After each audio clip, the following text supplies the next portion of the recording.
Bom dia a todos. Eu, em primeiro lugar, quero agradecer à Fundação da Juventude ter tido a amabilidade de me convidar para falar neste fórum. E demorei algum tempo até decidir como é que havia de chamar a minha apresentação, como é que havia de designar aquilo que eu vou falar. Então escolhi este tema, escolhi este título, A Vida é Difícil. E é, de facto, nós estamos a atravessar um momento onde se sente essa dificuldade mais do que o normal, mas independentemente de estarmos a atravessar este momento, a vida é sempre difícil. E porquê é que a vida é difícil? Bom, tipicamente a vida é difícil porque nós temos dois tipos de restrições. E as primeiras restrições, ou a primeira restrição que nós temos que torna a vida difícil, são as ditas restrições psicológicas.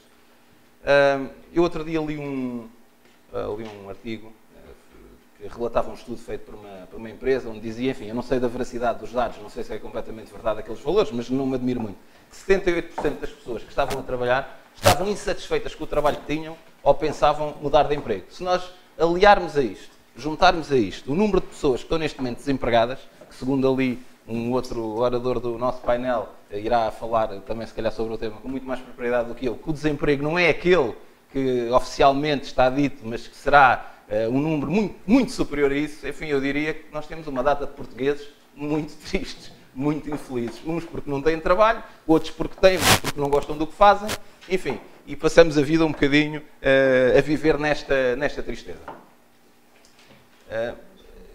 Nós, tipicamente, faz parte da nossa cultura, penso eu, enfim, é como é, não é negativo nem positivo, mas faz parte da nossa cultura, tal como o fado, uma certa resignação. Nós somos um povo relativamente resignado. Tem coisas boas, pelo menos não destruímos Lisboa agora quando houve os cortes de salário e tal, como os gregos fizeram lá a Atenas. Portanto, tem estas vantagens, a resignação, que é pelo menos não destruir por propriedade pública, mas depois também tem a desvantagem de às vezes pensarmos que temos pouca responsabilidade naquilo que na prática acontece. Ou seja, os psicólogos têm um termo para designar isto que eu acho fantástico, que é o locus de controle. É giro porque é estranho. É um termo assim, parece muito científico. Mas basicamente, locus de controle, o que é que quer dizer na prática? O locus de controle quer dizer onde é que nós achamos que está a responsabilidade pelo que nos acontece na vida. E há pessoas que têm o locus de controle externo, que é assim, tudo o que nos acontece na vida, de bom ou de mau, eu não tenho nada a ver com isso. É Deus, é o destino, é o vizinho do lado, é o meu colega de trabalho, é o meu chefe, sei lá, é a minha equipa, é sempre o mundo lá fora. Depois há outras pessoas, eu diria, se calhar que os portugueses, eu nunca fiz nenhum estudo sobre isto, um dia se calhar gostava de fazer, saber a percentagem dos portugueses que têm um locus de controle interno versus os que têm um locus de controle externo. Eu arriscaria dizer que a grande maioria terá o locus de controle externo, ou seja, atribui ao meio envolvente a responsabilidade por aquilo que lhe acontece. Depois temos, por outro lado, as pessoas que têm o locus de controle interno, ou seja, que assumem a sua responsabilidade naquilo que lhes acontece, não é? E tem muito a ver também com o título do livro, que há bocadinho foi referido, aquilo da sorte dá muito trabalho e tal. Eu acho que dá trabalho para as pessoas proativas com locus de controle interno. Mas o que é isto da sorte? Enfim, a sorte é um misto eu diria, de talento com oportunidade. Porque todos nós na vida temos oportunidades. Nem todos temos o talento para aproveitar essas oportunidades. Portanto, a sorte, de facto, dá trabalho, que é criar muitas oportunidades e desenvolver muito talento, que é para quando a oportunidade surge, haver ali um match perfeito entre talento e oportunidade. Bom, mas estas são algumas restrições, como eu digo, que tornam a vida difícil, são restrições psicológicas, enfim, e depois outras, que têm a ver com a nossa forma, independentemente do locus de controle, com a forma como também lidamos com o meio envolvente. E temos também outras restrições, que são restrições externas, de facto. Há os cientistas da evolução, os que defendem a teoria evolucionista, enfim, têm um ponto de partida que muitas vezes, a dificuldade que faz gerar, digamos, o aperfeiçoamento das espécies das espécies. E na prática, quando nós temos restrições ambientais, o que acontece é que as espécies, ou as pessoas, ou o que seja, que estão mais bem preparadas, que estão mais bem adaptadas ao meio envolvente, são aquelas que ganham, digamos, dominância. E, de facto, nós neste momento vivemos numa situação, e particularmente para o mercado de trabalho, que é isso que me traz aqui a falar, não outras coisas, nós vivemos, de facto, numa situação de grande pressão no mercado de trabalho. Eu só me lembro, e não tanto, lembro-me de haver assim uma situação de pressão grande, em especial num determinado setor, quando houve aí, aqui há uns anos atrás, a bolha das dot-coms. Houve aí um período em que também houve assim um bocadinho... Enfim, mas comparado com agora, o desemprego não era a mesma coisa, mas porque aquilo também estava mais centrado num setor de atividade muito específico. Bom, agora não. Agora nós estamos, eu diria, de facto, numa situação de ressaca. Ressaca em Portugal e ressaca mundial de alguns excessos que foram cometidos ao longo dos anos. E há bocadinho vinha no carro para aqui e vinha a pensar numa coisa. Vinha a pensar que eu estou a precisar de fazer o mesmo tratamento do mundo. Eu acho que o mundo está gordo, tal como eu. E como é que se chega a gordo? Eu cheguei a gordo comendo demais. O mundo chegou a gordo gastando demais e endividando-se demais. Portanto, imaginem que aqui as minhas banhas são a dimensão da dívida. Bem, enfim, há pessoas mais gordas do que eu, há países com mais dívida do que outros, não é? Mas pronto, imaginem isso. E se nós estamos gordos, aquilo que temos que fazer basicamente são duas coisas, não é? É fechar a boca, neste caso, nos países, gastar menos, a forma de fazer isso é fechar a boca, e fazer exercício, que é uma coisa que eu adoro. Que a minha colega de mesa, eu sei que ela gosta muito, que eu às vezes encontro quando ela anda a correr, eu só de olhar para ela fico cansado, confesso, fico cansado de a ver a correr. Mas pronto, eu de facto tenho essa limitação, que é, tenho uma certa dificuldade em gostar de correr, em gostar de fazer exercício. Tal como se calhar o mundo e as pessoas em geral, e o meio empresarial, etc., são um bocadinho às vezes avessos ao aumento da produtividade, não é? Porque basicamente é assim que o mundo vai emagrecer e ficar em forma. É diminuir a dívida, por um lado, e isso implica gastar menos, no meu caso comer menos, e aumentar o gasto de energia, no meu sentido, é ter atividade mais regular, atividade física, entendemos, mais regular, e no caso do mundo, no caso dos países, é aumentar a produtividade. Nós temos claramente problemas de produtividade. E porquê é que Portugal... Enfim, se bem que a nossa crise, como sabem, em Portugal, ou supostamente Portugal, no mundo é praticamente irrelevante no panorama da crise global, estamos a sofrer mais com ela porque não estamos preparados para a enfrentar, de facto. Porque temos um setor público com um peso muito grande na economia, o setor público tipicamente não é produtivo e eu diria que grande parte dele impede a produtividade, porque é burocrático, é complicado, etc. Portanto, isto é a situação onde nós vivemos. E depois temos empresas médias, grandes, fantásticas. Eu devo-vos dizer, eu tenho discutido este tema com algumas pessoas, e nós cá em Portugal, e a Xerox, onde nós estamos, é um caso disso, muitas nacionais a operar em Portugal são das mais produtivas do mundo. Do mundo. Obviamente, à escala, comparando. Não vou dizer que a Xerox de Portugal vende mais que os Estados Unidos, não é isso que eu digo. Enfim, não sei como é que é o caso da Xerox neste momento concreto, mas pronto, há muitas multinacionais que em Portugal têm uma posição relativamente melhor do que em outros pontos do mundo. As empresas cotadas, as empresas do PSI 20, são empresas que apresentam bons resultados. Enfim, os bancos, com todos os problemas que têm tido, etc., vão sobrevivendo, são bem geridos. Enfim, nós temos empresas muito bem geridas em Portugal. Depois temos um problema enorme, mas temos pouca produtividade. Então dizem-nos, então, mas como é que isto é possível? Então se temos empresas que dão tantos lucros, tantos milhões e tal, como é que podemos ter tão pouca produtividade? Bom, temos pouca produtividade exatamente por isso. Temos um Estado muito forte e muito pesado, representa se calhar 50% do emprego, ou 40% do emprego, não sei exatamente ao certo quanto é que é, e depois temos um conjunto de microempresários que supostamente não são empresas produtivas. Porque, vejam, e aí já falarei um bocadinho mais à frente sobre isso do empreendedorismo, mas aqui nós podemos ter dois tipos de empreendedorismo, ou por oportunidade ou por necessidade. O por necessidade é aquela pessoa que fica desempregada, vai ter que fazer alguma coisa para não morrer à fome, e faz uma empresa dele próprio com mais uma pessoa. Isto é uma microempresa, ok? Uma microempresa, em termos de produtividade, está sempre limitada, em termos de desenvolvimento. E, de facto, verifica-se que os países mais atrasados economicamente são aqueles que têm índices de empreendedorismo por necessidade mais elevados. Portanto, o que nós temos que desenvolver não é o empreendedorismo por necessidade, há de ser o empreendedorismo por oportunidade, que eu falarei mais à frente sobre isso. E, portanto, a vida é difícil por causa disso. É difícil porque, psicologicamente, nós achamos que temos um papel pouco relevante no desenvolvimento da nossa vida e é difícil também porque temos restrições externas relativamente grandes. Caminhos possíveis. O que é que nós podemos fazer para tentar resolver as pessoas que sentem que estão, ou os que estão desempregados, ou os 78% que estão infelizes a fazer o que fazem? É um problema. De facto, uma pessoa estar infeliz a trabalhar, bem, eu acho que deve ser o pior que há, não é? Portanto, isso é de facto também um problema. Eu às vezes digo isto e há pessoas que ficam chocadas, especialmente quando estou a falar para pessoas que estão sem emprego, e digo isto com conhecimento de causa, às vezes ficar sem emprego é a melhor coisa que nos pode acontecer. A melhor coisa que nos pode acontecer. Eu mudei a minha vida um dia que fiquei sem emprego. Despedi-me e não tinha emprego.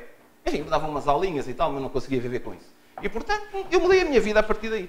E, portanto, o estar sem emprego não é forçosamente uma coisa má. É, se calhar, pior ser infeliz no emprego que se tem e ser infeliz a vida toda no emprego que se tem. Isso é que é capaz de ser pior. Bom, o que é que nós podemos fazer? Encontrar ou manter o emprego que temos, preferencialmente melhorando, não é? Se não gostarmos dele, mudar, e nesse caso entra no encontrar, ou então criar o seu próprio emprego. São dois caminhos possíveis, dois caminhos que podem resultar. Portanto, estamos aqui no campo do empreendedorismo e ali estamos no campo de trabalhar por conta da outra. Encontrar emprego. Bom, eu não vou detalhar muito, porque já foi detalhado anteriormente também, o que é que se deve fazer, mas basicamente o que nós devemos descobrir é o talento único que temos.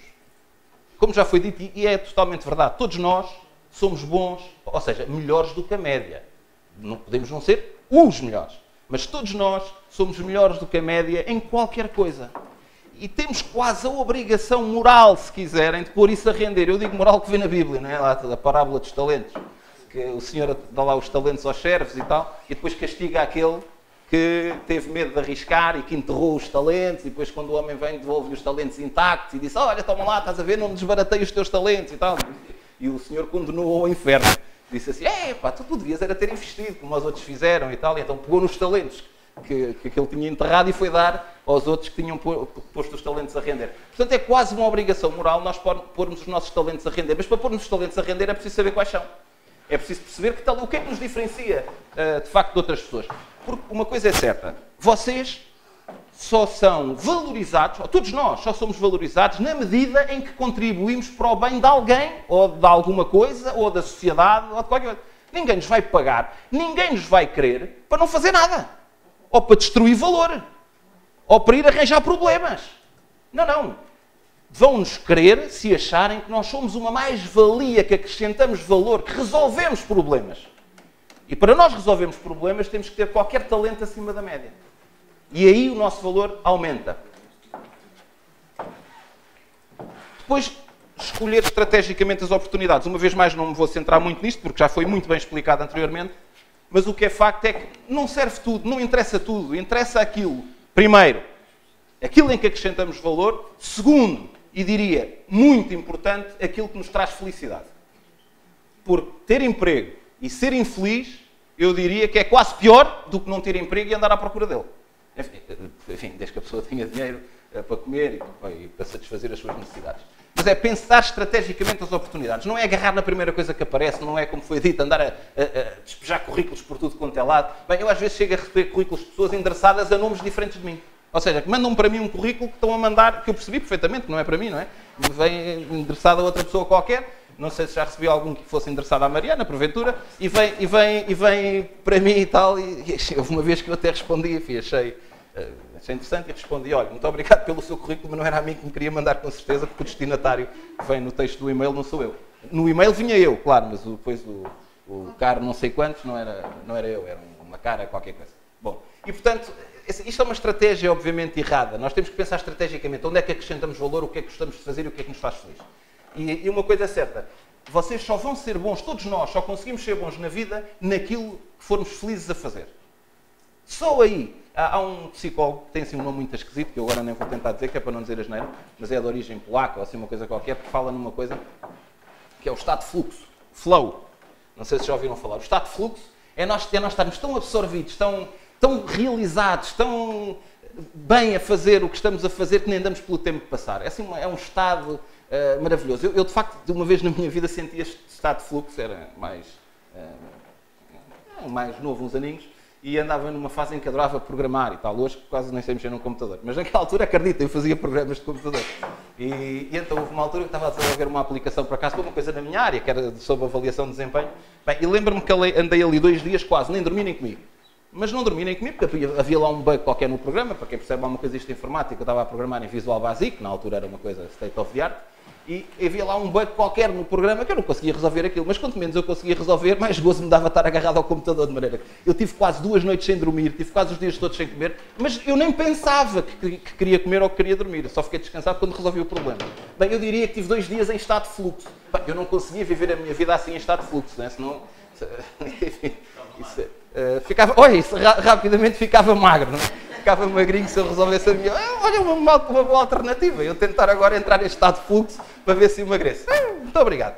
Bom, mas obviamente nós não conseguimos permanentemente estar em estado de fluxo, não é? Como... Enfim, que é engraçado, que eu li outro dia sobre isso e é muito giro. É como não conseguimos estar apaixonados a vida toda. A paixão matava-nos. Se nós estivéssemos apaixonados mais do que um determinado número de horas, meses, semanas... Ficava magro também, ficava magro. Bem, mas a minha mulher não ia gostar da história, porque se eu andasse... Porque eu tinha que estar sempre a mudar de apaixonada. Porque enfim, segundo alguns estudos, nós não conseguimos estar apaixonados muitas vezes pela mesma mulher. Outro dia, estive com um sócio nosso internacional, dizia-me ele, eu tenho uma relação fantástica com a minha mulher e eu vivo em Miami. Não, ele é de São Francisco. Eu vivo em São Francisco e ela vive em Buenos Aires. E, portanto, eu disse, tu deves estar apaixonado há muito tempo. Nós temos há 6 anos. É natural a vê-la tão poucas vezes. É que isso prolonga a paixão, sabem? A paixão é inversamente proporcional à presença. Mas isso é normal, enfim, estou a brincar. Mas o estar em estado de fluxo, tem essa a questão também de cansar. Nós não conseguimos estar sempre assim, porque tem a ver com o mecanismo do cérebro. Quando estamos em fluxo, estamos de tal maneira entusiasmados que isso tem um desgaste superior, etc. Mas o que é que eu quero dizer com isto? Nós devemos escolher uma profissão, ou devemos escolher qualquer coisa para fazer, onde consigamos ter pelo menos momentos de fluxo, onde nos consigamos realizar muito com aquilo que estamos a fazer, onde consigamos ser felizes a ser úteis a alguém ou a alguma coisa. Porque no fim do dia, tudo isto se trata com ser útil à sociedade, ser útil a outros, ser útil ao mundo. Nós somos valorizados na medida em que conseguimos fazer isso. Manter um emprego. Isto são algumas sugestões que eu aqui vos deixo, de coisas importantes para manter o emprego, para não ser despedido e, eventualmente, para ser promovido. Algumas destas coisas vão até na sequência desse livro, onde eu fiz uma investigação para descobrir o que é que leva as pessoas a chegar ao topo, não é? Ou seja, entrevistei muitos CEOs, diretores-gerais de empresas, presidentes de empresas, e tentei descobrir o que é que eles todos tinham em comum para, enfim, nunca terem sido despedidos da empresa onde estavam, a ponto de terem chegado a número 1. A primeira coisa é ter sentido de ver. Quando nós estamos a trabalhar, nós devemos pôr este sentido de ver acima de tudo, acima dos nossos interesses pessoais do momento, dos nossos apetites, etc. Há coisas que às vezes são conflitos. Devemos fazer o quê? Temos isto é um exemplo, temos uma reunião importante, devemos ir, mas... um exemplo que eu não sei qual é a resposta, mas o meu filho ou a minha filha faz anos e tem que ir à escola fazer não sei o quê. Isto é um dilema que pode ser bastante complicado, não vou aqui teorizar sobre ele. Curiosidade intelectual, é isso que também nos diferencia dos outros. Nós temos que estar a vida toda a aprender. A nossa vida deve ser uma aprendizagem constante. E quem não tem este tipo de curiosidade intelectual, quem acaba a escola ou a universidade ou o que seja e pensa assim, eu já sei tudo, o que é que eu agora curso, ler livros, etc. Não, curiosidade intelectual. E uma vez também gostava de chamar a atenção de uma coisa. Não é só na escola, ou na faculdade, ou nos cursos de pós-graduação, etc., que se aprende. Quem quer verdadeiramente aprender, assina revistas, lê livros, investe no seu próprio desenvolvimento. Não fica à espera que seja a empresa a pagar os cursos de formação e não sei o quê, e só vai fazer se a empresa pagar e tal. Enfim, isso aí não é propriamente uma estratégia de investimento em si próprio. Não digo que não haja empresas que paguem como de gosto, e é bom que se faça, etc., etc. Mas quem quer, de facto, quem tem curiosidade intelectual e quem quer progredir, arranja o seu próprio caminho de progressão e é dono da sua própria evolução. Isto é particularmente importante. Não procrastinar. Isto é que às vezes é difícil, não é? Não procrastinar. As pessoas mais bem-sucedidas da vida, há vários estudos que mostram isso, as pessoas mais bem-sucedidas na vida conseguem fazer primeiro aquilo que gostam menos e deixar para o fim aquilo que mais gostam. Que é exatamente o oposto de procrastinar. O procrastinar é aquela pessoa que está sempre a deixar para amanhã aquilo que não gosta muito de fazer. Está sempre a empurrar com a barriga, não é? E eu, enfim, como eu já tinha lido algumas coisas sobre isto, e tenho muitos filhos, tenho 4 filhos, então o meu filho mais velho, que tem agora 13 anos, quando ele tinha pai 4 ou 5, eu comecei a ver como é que ele comia a pizza. Viram vocês, o que é que tem comer pizza a ver com procrastinar? Então comecei a ver com o miúdo, a parte que ele mais gostava da pizza, isto é verdade, atenção, a parte que ele mais gostava da pizza era o meio. E comecei a ver que ele comia sempre a pizza pelo lado de fora. Olá! Pá, eu disse, este miúdo vai longe e tal, o miúdo não procrastina, ou seja, sabe adiar o prazer, sabe fazer primeiro, sabe deixar aquilo que é bom para o fim. E de facto há estudos que demonstram que as pessoas que fazem isto conseguem rapidamente achievements na vida, não é? Sei lá, ele tem 13 anos, vai fazer 14 e no fim deste ano já é cinto preto de taekwondo. Portanto, ou seja, para ele conseguir ter feito isto com a idade dele, significa que se empenha muito, ele não tem nenhum dom, ele é mau aluno na ginástica, para terem uma ideia.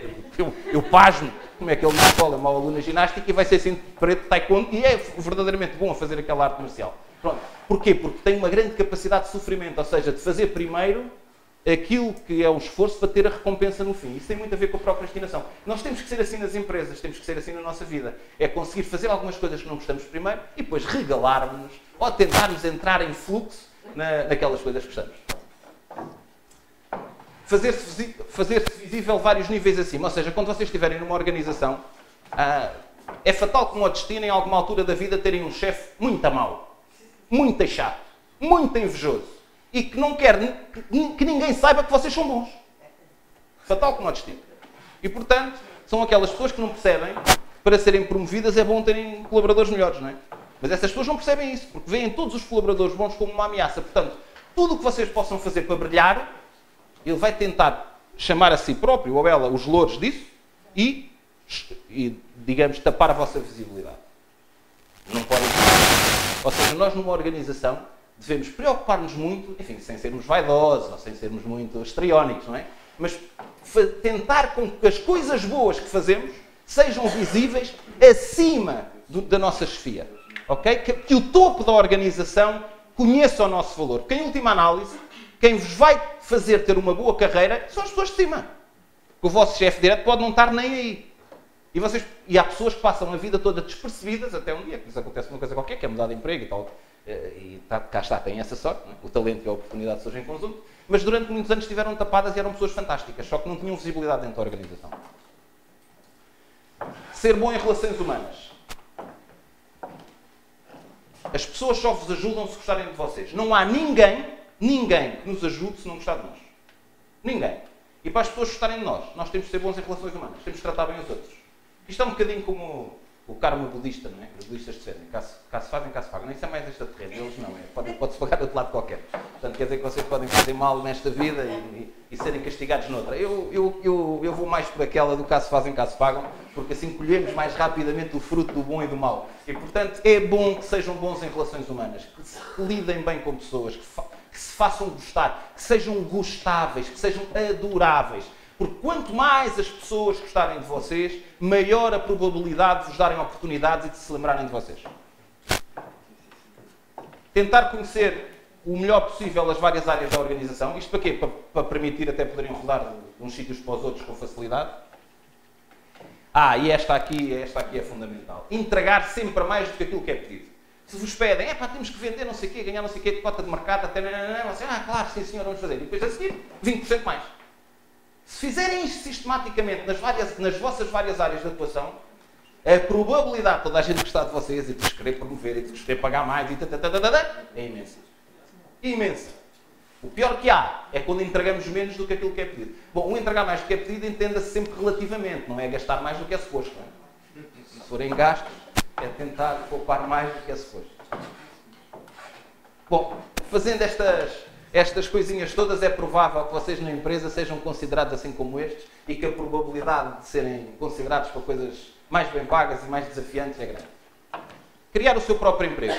Aí atenção. É muito importante ter uma ideia clara e validada de como é que se pode ser útil. Uma empresa, uma organização, é uma entidade que tem que ser útil à sociedade.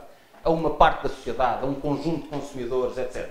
Portanto, fazer uma empresa não é aquele tal empreendedorismo que eu referi há bocadinho por necessidade, que é dizer assim, agora não tenho nada a fazer, olha, eu vou abrir um restaurante ou uma pastelaria. Ok, pensem o que é que podem acrescentar valor, o que é que isso tem diferente do que já existe, de que maneira é que vocês vão satisfazer essa necessidade de maneira diferente. E é importante que tenham esta noção e não propriamente meterem-se numa coisa qualquer assim só porque não têm emprego. Depois, juntar recursos à volta dessa ideia. Microempresas não é propriamente a melhor solução, como eu já disse. Juntem-se com outras pessoas que tenham o mesmo sonho e criem um conceito inovador. Dou-vos um exemplo da H3, não é? Aquilo dos hambúrgueres gourmet. 3 pessoas que se juntaram à volta de uma ideia, aquilo era suposto ser uma casa de amuras, mais um restaurantezinho, mais se não tivesse corrido como correu, era mais um micronegócio. Mas não foi. Juntaram-se 3 pessoas com perfis diferentes, complementares, mas já estão a abrir no Brasil, têm uma data de lojas, é uma empresa bem sucedida. Hoje é uma PME, que começou praticamente sem investimento, mas com um sonho, com uma ideia, com vários promotores, todos eles conseguiram juntar à volta recursos para transformar aquilo pelo menos numa pequena empresa logo de início. Esqueçam esses conceitos das microempresas, emprego só para o marido, para a mulher e para os filhos. Não, pensem mais em grande, conforme os recursos que tenham, mas sempre num conceito mais abrangente. Pois é assim, e para serem empresários, atenção, eu quero aqui fazer uma distinção grande entre empreendedores e empresários. Empreendedores devemos ser todos nós, mesmo quando estamos a trabalhar para outros. A diferença entre empreendedor e entre empresário é que os empresários têm que estar dispostos a perder o que têm para defender aquela ideia. E em conseguir criar os recursos suficientes para pôr aquela ideia em marcha. Porque se nós só formos empreendedores e não formos empresários, podemos ser inovadores, criativos, criar novas... Mas isso é com os recursos dos outros. E devemos sempre ser, porque essa é uma das características mais valorizadas na gestão. É uma pessoa ser empreendedora. Agora, isto que eu estou a falar, não. Isto é características do empreendedor / empresário, que é criar o seu próprio negócio. Inconformado, resiliente. Não vou explicar o que é, porque já foi dito. Capacidade de adiar o prazer. Deixar os relatos da pizza para o final. Persistente. Às vezes tem que estar a trabalhar durante muitos anos até se ganhar alguma coisa de jeito. Sonhador. Mas eu pus ali entre parênteses. Positivo. Não é aquele sonhador. Sabem, ser sonhador, o Freud dizia que os sonhadores podem ser um tipo de mecanismo de defesa, não é? Para as nossas frustrações. Somos pessoas que não conseguimos fazer nada na vida, mas sonhamos tanto, estamos felizes enquanto sonhamos. Enquanto passamos a vida, o ideal é até tomarmos comprimidos para dormir, porque estamos felizes durante muito tempo, porque estamos sempre a sonhar que vamos fazer, e podemos ser o que quisermos, até presidentes da República, até presidentes da PT, podem ser aquilo que quiserem a sonhar, mas não é nesse sentido. Eu não estou a dizer que não sonho alto, não sonho longe, mas é um sonhar positivo, é um sonhar que nos leva a dar o primeiro passo na direção da concretização desse sonho. Realizador, ou seja, têm que ser pessoas que têm uma grande necessidade, mais do que necessidade de poder, muitos gestores também a têm, aliás, até mais do que realização. Um empreendedor empresário tem que ser uma pessoa com uma elevada necessidade de realização, ou seja, que fica feliz só pelo facto das coisas acontecerem, dele conseguir fazer acontecer as coisas. Bom, e depois aqui, isto são exemplos de alguns desses empreendedores empresários que todos conhecem, não é? Este era muito novinho nesta altura, aqui o Steve Jobs tinha assim uma cara ainda de bebê. São alguns exemplos de pessoas empreendedoras, empresárias, que têm aquelas características todas que eu disse, e com certeza muito mais, e talentos que se souberam associar às oportunidades que lhes foram surgindo na vida. Ou seja, obviamente que eu com isto não quero dizer nós podemos todos ser esta pessoa, quer dizer, no limite todos podemos ser como eles, no limite. Eles são o expoente máximo do que é juntar o talento com a oportunidade. Eles ou outros como eles. E portanto nós todos temos estas oportunidades na vida. Há a dimensão em que nós queremos mudar o mundo, porque nós todos temos essa capacidade, é de mudar um bocadinho o mundo, mas temos que o querer fazer. Ou seja, o locus de controle, uma das saídas para a crise, é começarmos a internalizar mais o locus de controle. Ou seja, é a nossa responsabilidade de fazer alguma coisa para mudar. E o objetivo final de qualquer escolha que vocês façam, contribuir para a felicidade. Para a vossa e para a de quem vos rodeia. Porque nós só podemos ser bem-sucedidos quando somos felizes, trabalhando com pessoas felizes à nossa volta. Muito obrigado.